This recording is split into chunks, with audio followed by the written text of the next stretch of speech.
Derek Chauvin. Now, I also wanted to talk about Dan Howell. Dan Howell is trending right now.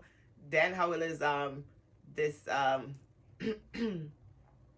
actor from an oh, is he an actor? Was it putting Dan oil again from Makama one talk about him because he's my trend right now. YouTuber, presenter, and author. He's a YouTuber, presenter, and author, Dan Howell, and he's been doing it. He's been maybe like 15 years ago. And when did he first come out? Let me know, please. In addition to that, he has a new YouTube brought him back. That's the trend, and he's brought back. Even his sexuality. Uh, Sexuality. yeah, he came out of the closet on his YouTube show today. I'm not queer bait, but I was literally gagging because the way he had his show set up is that he was in an actual closet and he just had a bat. I need that bat there. I'm gonna need one of those bats. I think I'm gonna redo my closet next. He took the bat to the whole closet and beat everything and beat it and beat it and beat it. So, like, you know, it's what do you call it? An analogy? Analogy.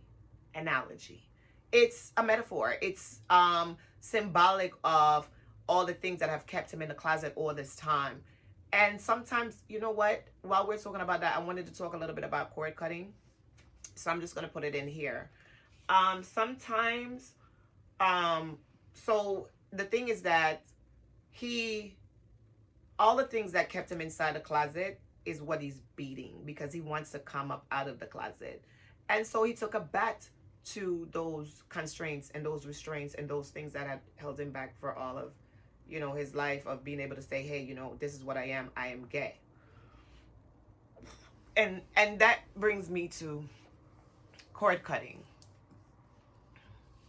Sometimes in life we hold on to people because of whatever linkage or whatever cords we have that bind them to us, like familial cords, like family or friendship, or you know, an ex-lover that you never let go of because y'all gonna be best friends for life, or you know, whatever affinity or whatever relationship, association, bond, cord, link, or you know, soul tie that you have with people.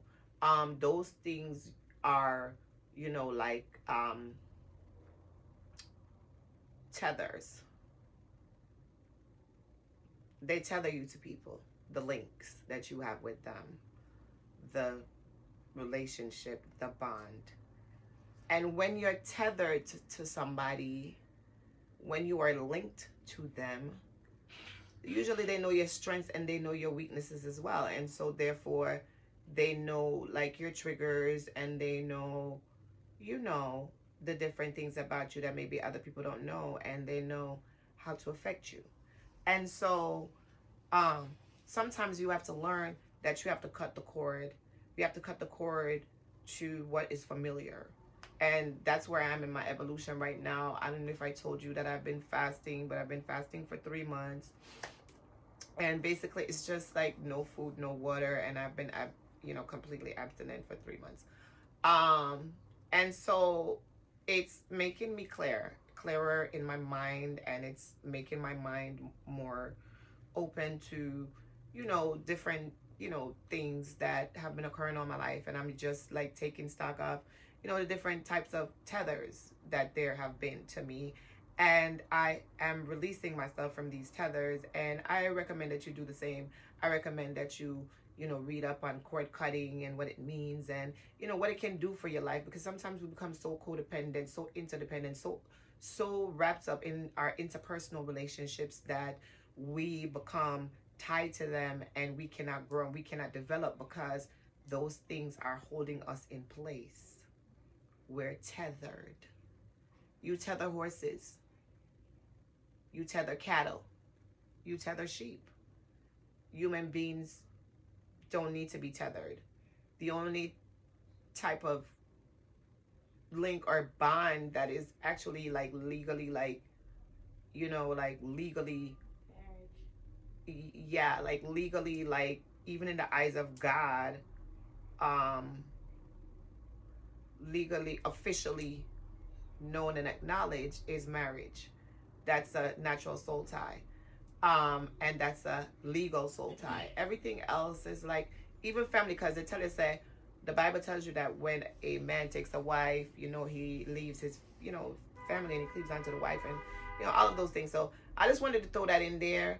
That those type of things, whatever it is that holds you in your closet, you have to cut the cord, and you have to come up out of the closet, and you have to be yourself, and you have to learn how to accept yourself, or whatever it is that you believe in, stand for something or fall for anything. Like, learn you and know you. You have to be able to sit in the stillness of, your solitude, and know that what you're doing is what you want and what you choose and what you believe.